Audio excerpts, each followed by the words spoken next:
நம்ம just cook சேனலை யூடியூப்பில் சப்ஸ்கிரைப் பண்ணியோ இல்லை ஃபேஸ்புக் பேஜை லைக் பண்ணியோ நீங்கள் ஃபாலோ பண்ணிக்கலாம். இந்த வீடியோவில் ரொம்பவே டேஸ்டியான கேரட் அல்வா தான் எப்படி பண்ணுறதுன்னு நம்ம பார்க்க போகிறோம்.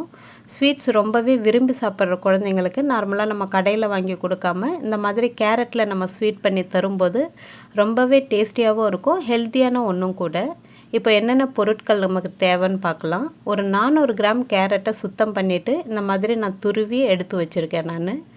ஒரு 200 கிராம் அளவுக்கு சர்க்கரை நம்ம கூடவோ குறையவோ சேர்த்துக்கலாம் உங்கள் டேஸ்ட்டுக்கு தகுந்த மாதிரி.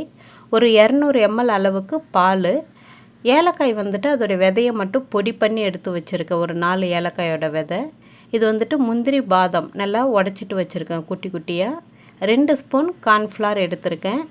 நெய் தேவையான அளவு சேர்த்துக்கலாம். இப்போ எப்படி பண்ணுறதுன்னு பார்த்துடலாம். ஒரு கடாயில் 2 ஸ்பூன் அளவுக்கு நெய் சேர்த்துட்டு அது சூடானதும் நம்ம துருவி எடுத்து வச்சுருக்கிற கேரட்டையும் இது கூட சேர்த்துட்டு ஒரு நல்ல மிதமான தீயில வச்சு ஒரு 5 நிமிஷம் நல்லா வதக்கிட்டு அதுக்கு பிறகு மூடி போட்டு ஒரு 10லேருந்து 15 நிமிஷம் வரைக்கும் வேக வச்சிடலாம். மிதமான தீயிலே இருக்கட்டும். நீங்கள் ஹை ஃப்ளேமில் வச்சுட்டிங்க அப்படின்னா அந்த கேரட்டோடைய கலர் மாறி தீஞ்சு போன மாதிரி இருக்கும். அதனால் மிதமான தீயில வச்சுட்டு ஒரு மூடி போட்டு ஒரு 15லேருந்து 20 நிமிஷம் அது வேகட்டும். அந்த மூடி போட்டு வேக வைக்கும்போது இடையில நீங்கள் மூடியை ஓப்பன் பண்ணிவிட்டு கிளறி விடுங்க.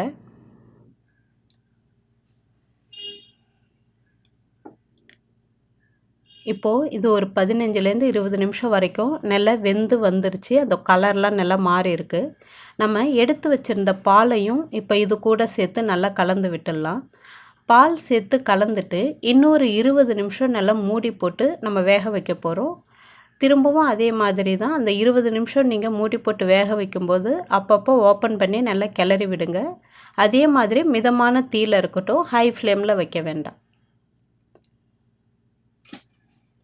இப்போது நான் ஒரு 10 நிமிஷம் பொறுத்து ஓப்பன் பண்ணி நான் கிளறி விடுறேன். உங்களுக்கு பார்க்கும்போதே தெரியும் அதோடைய கலர் கொஞ்சம் கொஞ்சமாக மாறிட்டு வரும், கேரட்டோட கலர். அந்த நெய்யும் அப்படியே மேலாக பிரிஞ்சு ரொம்ப அழகாக நல்லா தெரியுது. இன்னும் ஒரு 10 நிமிஷம் நான் வேக வச்சிடுறேன். கேரட் நல்லா சூப்பராக வெந்து வந்துருச்சு. இப்போ இந்த ஸ்டேஜில் நம்ம கார்ன்ஃப்ளவரை சேர்த்துக்க போகிறோம். ஒரு 2 ஸ்பூன் கார்ன்ஃப்ளவரில் கொஞ்சமாக தண்ணி சேர்த்துட்டு நல்லா தண்ணியாக கரைச்சிக்கிட்டு இது கூட சேர்க்க போகிறோம். இந்த கார்ன்ஃப்ளவர் கலவையை நான் ஏன் சேர்க்குறேன் அப்படின்னா, கேரட் நம்ம துருவி சேர்த்துருக்கிறது அல்வா செஞ்சு முடித்தாலும் சரி ஒரு மாதிரி திரியாக இருக்கும். அந்த மாதிரி இல்லாமல் இந்த கார்ன்ஃப்ளவர் மிக்சர் சேர்க்கும்போது நல்ல ஒரு பைண்டிங்கை கொடுக்கும். உங்களுக்கு அந்த அல்வா பதத்துக்கும் நல்லா அழகாக வரும். கார்ன்ஃப்ளவர் இல்லை அப்படின்னா வெறுமனே கேரட்டை மட்டும் வச்சு பண்ணுங்கள். இந்த நம்ம கார்ன்ஃப்ளவர் தண்ணியை சேர்த்ததும் நல்லா ஒரு 5லேருந்து 10 நிமிஷம் மிதமான தீயில வச்சு நல்லா கெட்டியாகிற வரைக்கும் நல்லா கிளறி விட்டுக்கிட்டே இருக்கலாம். நல்லா திக்காக வெந்து வந்ததும் நம்ம 200 கிராம் சர்க்கரையை இது கூட சேர்த்துருக்கேன். உங்கள் டேஸ்ட்டுக்கு தகுந்த மாதிரி நீங்கள் குறைவாகவோ இல்லை கூடுதலாகவோ நீங்கள் சேர்த்துக்கலாம்.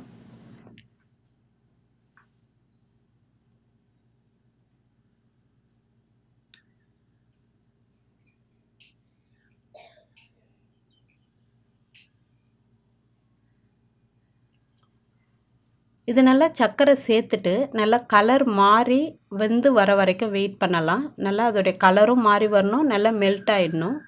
இது கொஞ்சம் நேரம் பொறுத்து ஒரு 5 நிமிஷம் பொறுத்து பொடிச்சு வச்சுருக்கிற ஏலக்காய் விதையவும் இது கூட சேர்த்துக்கலாம். நல்லா தூள் பண்ணி வச்சுருக்கேன். ஏலக்காய் தூள் நீங்கள் தனியாக வச்சுருந்தா கூட நீங்கள் அதை சேர்த்துக்கலாம். ஒரு 2 ஸ்பூன் அளவுக்கு நெய் சேர்த்துட்டு அப்பப்போ கேப்பு விட்டு நல்லா கிண்டிக்கிட்டே இருக்கணும்.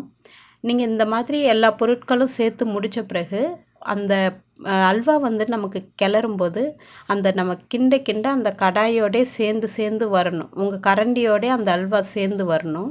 இது இன்னும் ஒரு 5 நிமிஷம் வெயிட் பண்ணணும். அப்போ தான் நம்ம கரண்டியில் கிண்டும்போது அப்படியே சேர்ந்து அழகாக வரும்.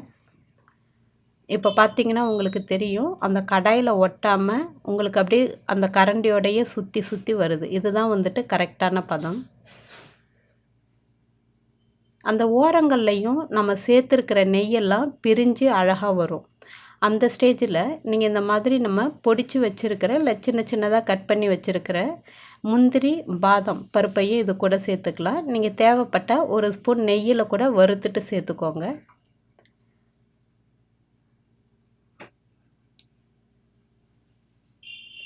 இப்போது ரொம்பவே சூப்பரான கேரட் அல்வா தயாராகிடுச்சு. இந்த மாதிரி நீங்கள் கரண்டியால் தடவும் போது ஈவனாக இருக்கணும். அது கரண்டியில் வந்துட்டு உங்களுக்கு ஒட்டிட்டு வரக்கூடாது. அந்த மாதிரி இருக்கணும். இதுதான் இப்போ கரெக்டான பதம். பார்க்குறதுக்கே ரொம்ப சூப்பராக அழகாக கேரட் அல்வா தயாராகிடுச்சு. இந்த பதத்தில் நீங்கள் அடுப்பை ஆஃப் பண்ணிட்டீங்க அப்படின்னா, நீங்கள் கொஞ்சம் நேரம் பொறுத்து ஒரு 1/2 மணி நேரம் பொறுத்து ஆறுனா கூட அது கரெக்டான பதத்துக்கு இருக்கும் உங்களுக்கு சாப்பிட்றதுக்கு. இப்போது ரொம்ப சூப்பரான கேரட் அல்வா தயாராகிடுச்சு. நீங்களும் ட்ரை பண்ணி பார்த்துட்டு எப்படி இருந்துச்சுன்னு சொல்லுங்கள். நன்றி, வணக்கம்.